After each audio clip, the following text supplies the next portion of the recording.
Let's roll. You got it. We've got another call coming through, too. Welcome back to 189.16, The Scream. I believe we have another caller on the line. How are you tonight, caller? Forrest! It's me, Roller Ricky. Oh, and Maxie's here, too. Good to hear from you again. How are you both doing? Aw, we're good, man, thanks to you. You're like our guardian angel. That wouldn't be a bad look for you, Forrest. A little White Wing Halo number? Maybe something for the K-Fam Halloween party. All right, everyone, let's calm down. Ricky, I'm just glad we could help you and Maxie. Is there anything else we can help you with, Ricky? Actually, I think I have some info that might help you. Oh? What's that? You see, man, me and Jason know each other. You know each other? Yeah, we went to Gallows High and played on the football team together. He was a gnarly offensive linesman, and I was our star wide receiver. Runner Ricky, they called me. All right, and what does that have to do with tonight? Well, because George, the guy who drowned, he was on our team too. Tell me about him. What was George like? I didn't know him for long, man. Sad to say. We had our first team party on the night he drowned. He seemed like such a good dude. Ricky, were you there when George drowned? No, man. Once the party turned, I beat feet out of there. Man, I remember George and his girl there. There was a whole lot of love, man. I could see it, you know? Ricky, please. What was her name? I never got her name, man. He just called her Bean. I didn't really know her before or see her after that. Then what did she look like? Please, tell us anything you remember. I just remember a pretty girl, man. I'm sorry. Ricky, you said the party didn't last long. What happened? We were just having a good time, and then the next thing I knew, everyone was running for their life. I looked up and saw that goddamn whistling man in the trees. And I never ran so fast in my life. I ran straight home. Didn't know about George until next morning at school. I'm guessing it was whistling night, wasn't it? That the whistling man was just another kid. Yeah. I don't know how George died, but I always felt like if anyone deserved to die that night, it should have been me. And Ricky, it wasn't your fault. You're not a bad person. I know that now, man. It took a long time to learn, but yeah, just thought I'd tell you all what I know. Thank you, Ricky. This helps. Thank you. You got it, man. Anyway, I think it's time for me and Maxie to free up your phone lines. Thanks for listening, man. I'll let you to it. Night, Ricky. All right, folks. Looks like we got a new lead in the case. If anyone has any info about this mysterious bean, please call in. If she was George's girlfriend back then, she's probably in her mid to late 30s now. Huh. Oh, we have another call coming in, but hang on. What's up, Peggy?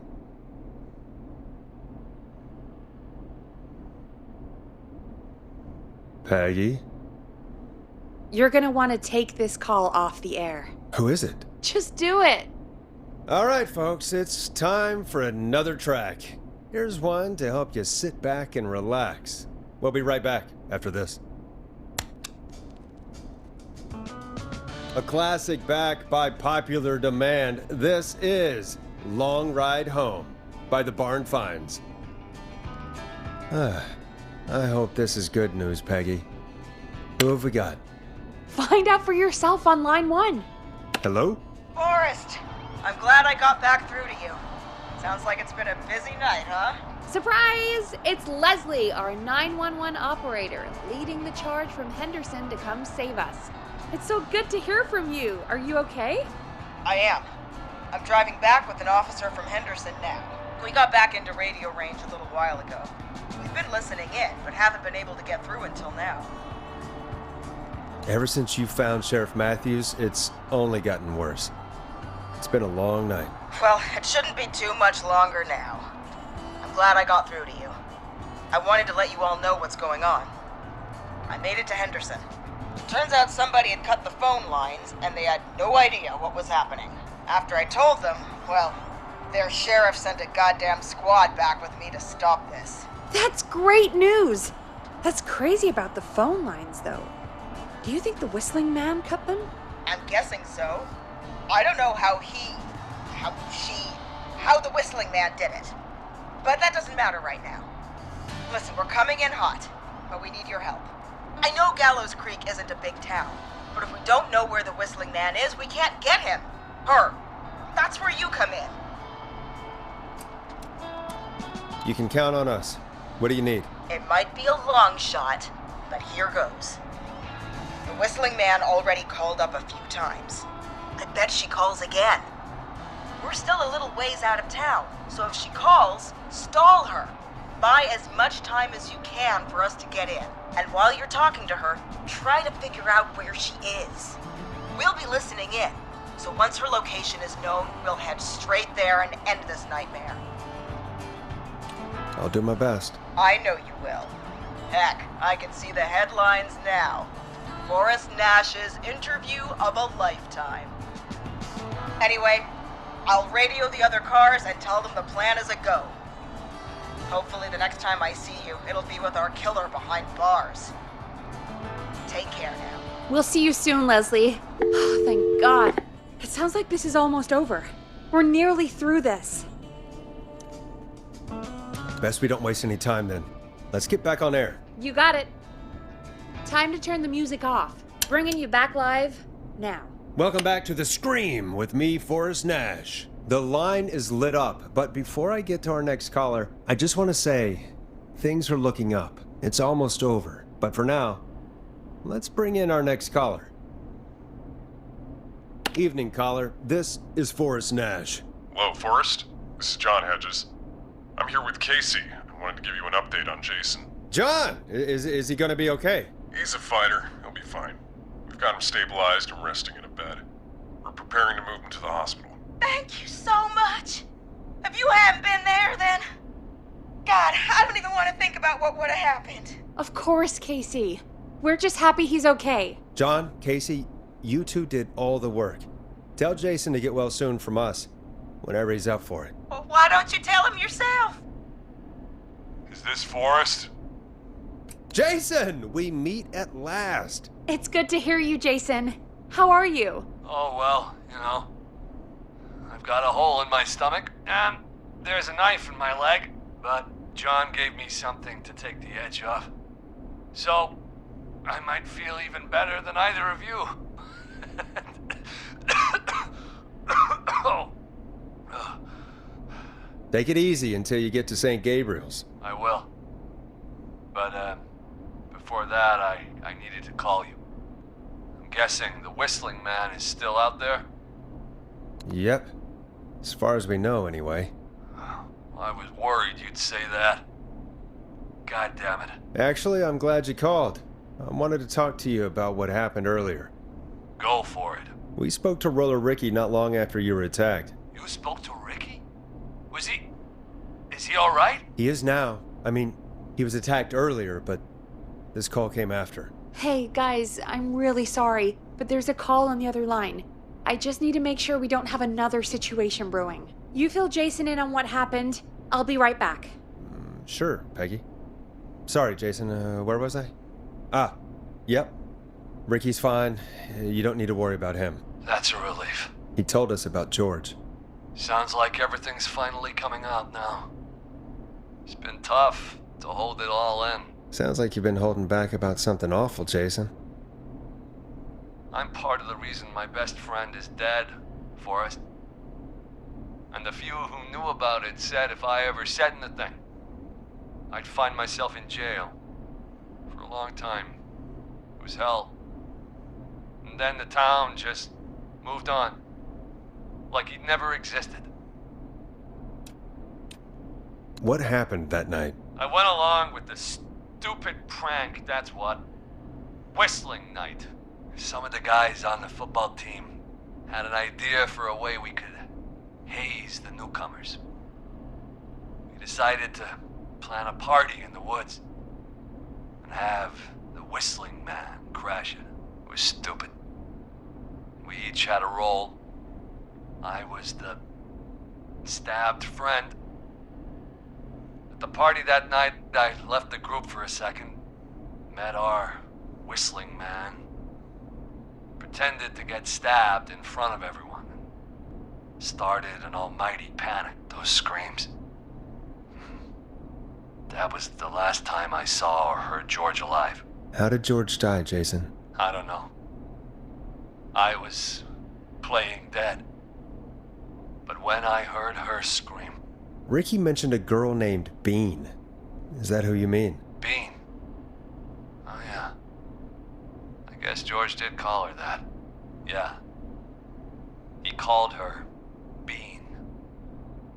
I heard her again tonight, Forrest. Her name was... What? What happened? Are we still on air? No, we're not.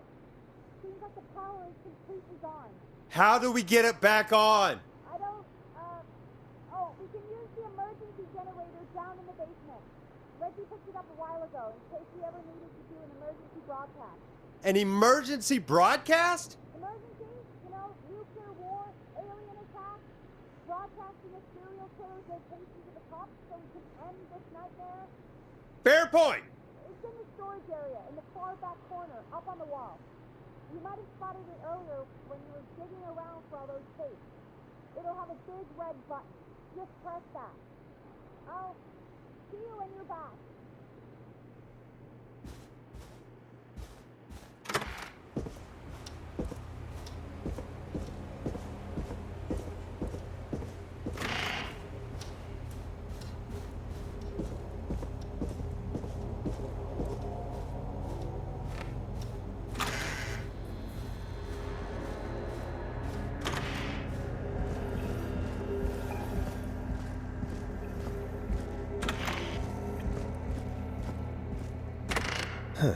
Far back corner.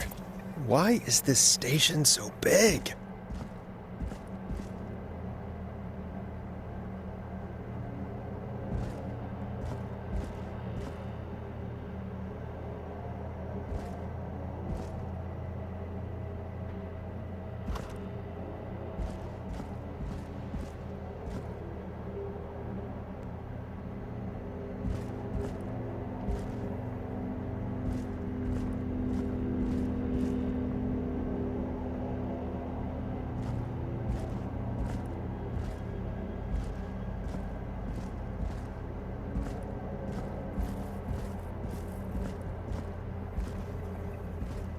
That must be it.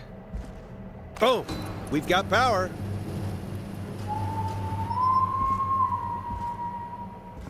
The Whistling Man.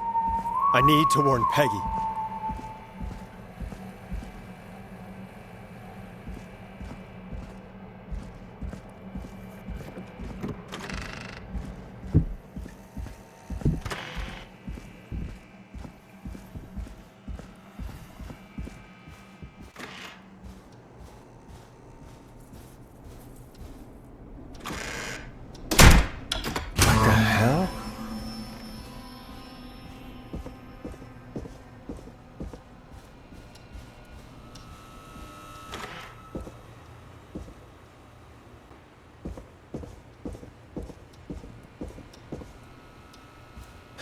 Oh no.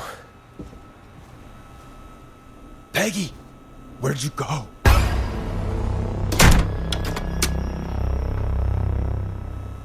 No way. This can't be happening.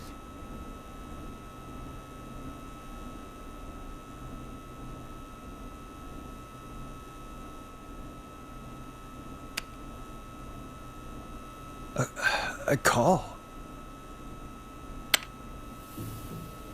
Where's Peggy, Don? Have some patience, Forrest. It's almost the end of the night. Almost the end of the show. But it's not over just yet. Got a little time still. So let's make the most of it.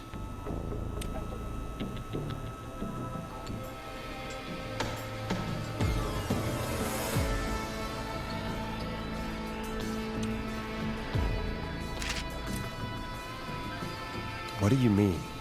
Make the most of it how? Well, Huh? I thought we'd end tonight's Whistling Man special with a special guest. The one who started it all. Let me take that out of your mouth and You crazy bitch! Let me go! welcome to the air, Mr. Teddy Gallows Jr. Wait, It's all gonna come out tonight, Teddy. Your daddy and his money saved you 20 years ago. But even if you crawled out of his coffin with all the money in the world, wait. Where the hell is Teddy? How are you talking to him if you're here with me? because I'm not there with you, Forrest, I'm here with Teddy. And if he says where that is, well, he knows he'll get it. I can see you. You're standing right in front of me. Oh, I get it. You're wondering who's there at the station. You. Forrest Nash, let me introduce you and all of Gallows Creek to my boy, Henry Barrow. Your son? You mean you... Wait, that he... Yes, Forrest. He and I had a son. So there were two whistling men tonight. Of course. That explains how you were always able to get around town so quickly. And Murphy, he was right, wasn't he? He did fight a man. He did. I taught my boy to never run away from a fight. Hang on. Did you say Barrow? Then, are you... Let me just get this mask off. Damn uncomfortable thing. No wonder Mooney went crazy wearing this. There we go. Marie Campbell? George's old girl. Oh, well, it sure has been years since I last saw. Oh, God damn it. I'd be quiet if I were you, Teddy. But I'd listen to Forrest. Everyone's gonna know now what Teddy did. He killed George that night. This night. 20 years ago. listen to me. You're gonna talk when I talk to you, and not a moment before. Meanwhile, Forrest, I'm gonna give you the chance to talk. You're gonna help me reveal what really happened to George all those years ago. Okay, Marie. I'll do it. Good. Then let's talk about the night George was murdered. Murdered? Listen,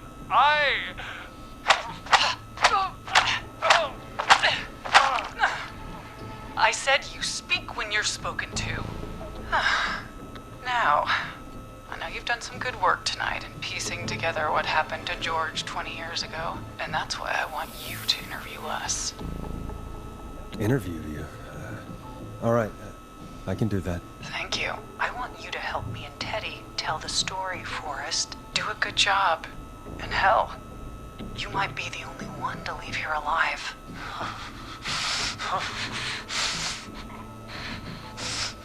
I need to drag this out.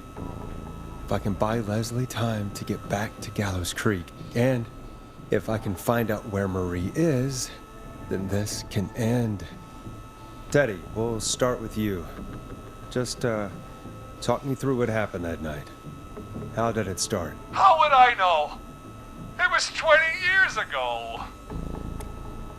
Hit him again, Marie. Oh, what the hell? God damn it. Okay. Our first team party was coming up. And when I saw the date it was scheduled for, I had an idea for a way we could prank the new guys. I understand that kids in Gallows Creek know tonight as Whistling Night. I'm guessing that's what you mean? Well, we didn't have a name for it then. It was just the night that Mooney went missing.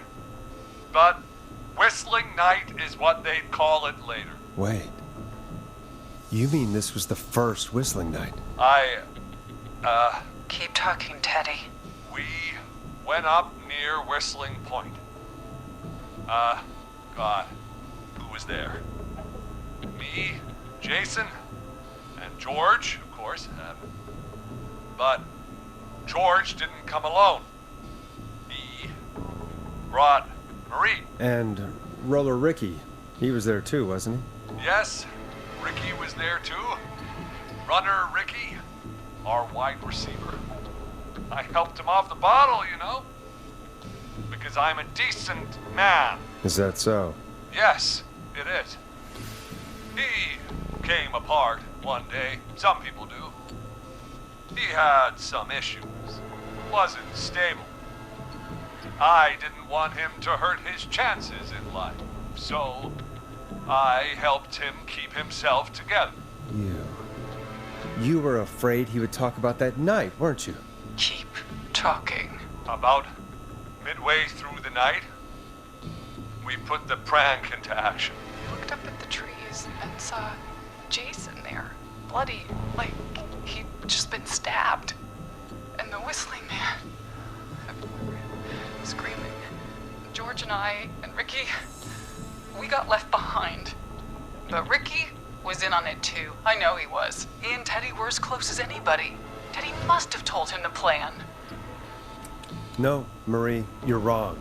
Ricky didn't know. What? Did you miss that part of the broadcast? I spoke to him earlier. He had no idea what was happening. He said he was as terrified as anybody. Isn't that right, Teddy? You didn't tell him, did you? Ricky never could keep his mouth shut. If we told him, he would have given everything away. But well, it doesn't matter. He didn't run his mouth enough to tell anybody about it afterwards. He's still guilty. It was just a stupid prank. How can you still say it was just a prank? Oh, come on. God damn it. You made George think Jason had been murdered. He thought his best friend was dead. And so tonight you stabbed him for real? It's the role he wanted to play. Jason's still alive, Marie. He was with a friend. We talked her through how to stop the bleeding and got him professional help just in time. Oh. Well, shame he didn't have the good sense to die earlier. He's gonna regret that. Enough about him. Me and George took off running, but somehow we got separated in the woods. I ended up near the bottom of Whistling Point, and when I noticed George wasn't with me, I panicked. And then, I don't know how he snuck up on me, but the Whistling Man grabs me. I scream, and he starts laughing, telling me it's just a joke. I can stall for time here. How did you feel in that moment? I felt like nothing was real. I felt small and confused. And Who was under the mask, Marie? Who was the Whistling Man? it was Chuck. Chuck Brody. Laughing away. But then he stops. And he's looking up at the top of Whistling Point. What was he looking at? Teddy, what happened next? Nothing. I mean, it was just Teddy? George fell off Whistling Point.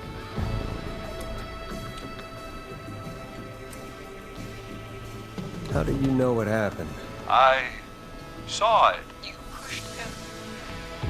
You were up there. You were dressed as the Whistling Man too, and I didn't push him, god damn it! I just chased him up there and he kept backing up. When I saw he was about to go over, I reached out.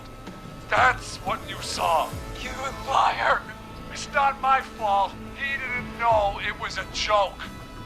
If he'd had any brains, he would have realized. Ugh, you bitch. No one's going to believe this. After all you did. I believe her. You... What?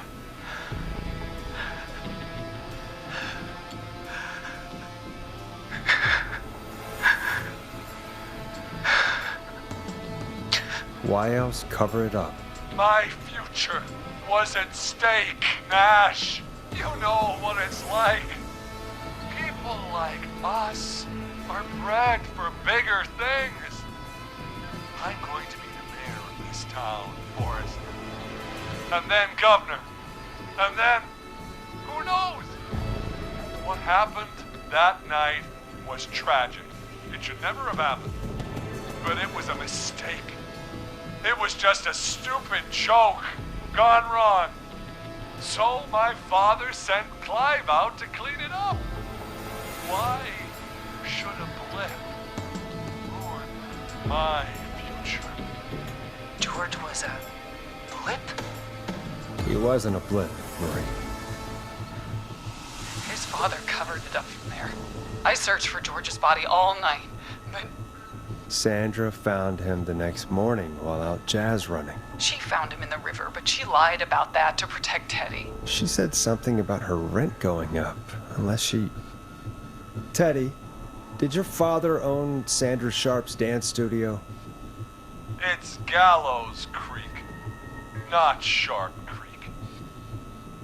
I'd answer the question if I were you, Teddy. Yes, okay. We own most of the town. That's it then. Your father was going to run her out of business unless she lied and said she found him in the reservoir instead of the river. What my father did in his business dealings is nothing to do with me. The false reports. That's why you killed Sheriff Matthews too, isn't it, Maria? Not just to get him out of the way, but... Everyone was in on it, Forrest. Even the coroner wrote a fake report. Said George was drinking, that he'd just got himself into trouble. And Fake report? I only heard the tapes. you'd be disgusted by it. If Dr. Sullivan had survived, then maybe... There's no excuse for what she did, Forrest. I did my part. I tried everything I could think of. I even went to the newspaper, but no. That coward killed the story. But Maurice Russell is dead now. You've been through hell, Marie. I'm sorry. You've got no idea. Never should have started. He shouldn't have pushed my George off a cliff. He should have been punished. It's coming to a stop. At least for now. Here, where George and I first met, before he joined the football team, was right after he shot the winning throw. Wait a sec. You're at Gallows Creek High, in the gymnasium. That's right, Forrest. Not that it matters, but yes, we're here. Anyway, I think that about wraps up the interview with Teddy. So, Marie? Where? Oh my god. Peggy! Teddy? You've got to help me. quiet. You'll talk more later. Now I have to talk to someone who mattered more than you ever did. Been so long since I've seen your face. I worried you wouldn't come. Marie! Oh my god. I thought you... And here I was, thinking you'd forgot me. I'd never forget my own sister. Sister? Peggy, what's happening? Why are you even there? Wanna explain, Peggy? Earlier, while you were speaking to Jason, I got a call. Do you remember? Well, it was from Dawn. She said that my sister Marie was there that night George died, and that I should come to the gym for a reunion. And when you walked in, you found out. That my sister is the Whistling Man. Good to see you too, Peggy. Why didn't you tell me any of this? She said that it was my last chance to see my sister. I knew if I told you, you'd try to stop me or come with me when we need you on the radio. And I just... I'm sorry.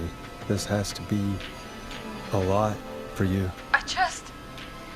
What happened to you, Marie? You just disappeared one day.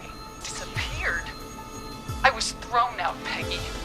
I begged Mom and Dad to do something about what happened that night, but did they care? No, they told me to stay quiet. They only cared when they learned I'd been with George, and Marie, I'm so sorry. I never knew. it's not your fault. Really, it's Mom and Dad I should be seeing right now, but since they're dead and gone, well, I'll have to settle for the next best thing.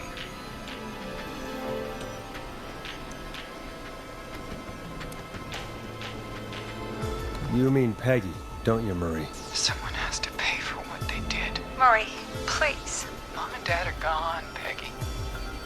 Besides, you forgot me. Just like the rest. You forgot. Marie, Peggy never forgot about you.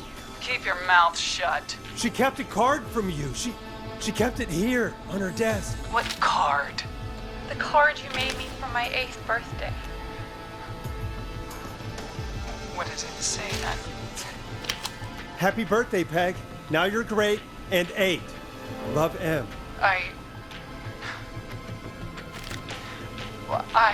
Henderson police! Freeze! No! Henry! Get out of there! Ah! Peggy! We have 2 wounded, and we're in pursuit of the suspect. Henderson police! Freeze! Forrest! Leslie, how's Peggy? She's been cut pretty bad, but we're here now. I'll be okay. God, Marie! Hey, officer! I need you to look after Peggy. She needs help.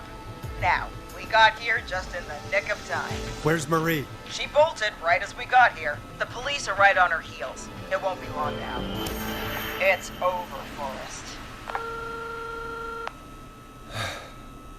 Well, folks, it was a long night, but we made it through together.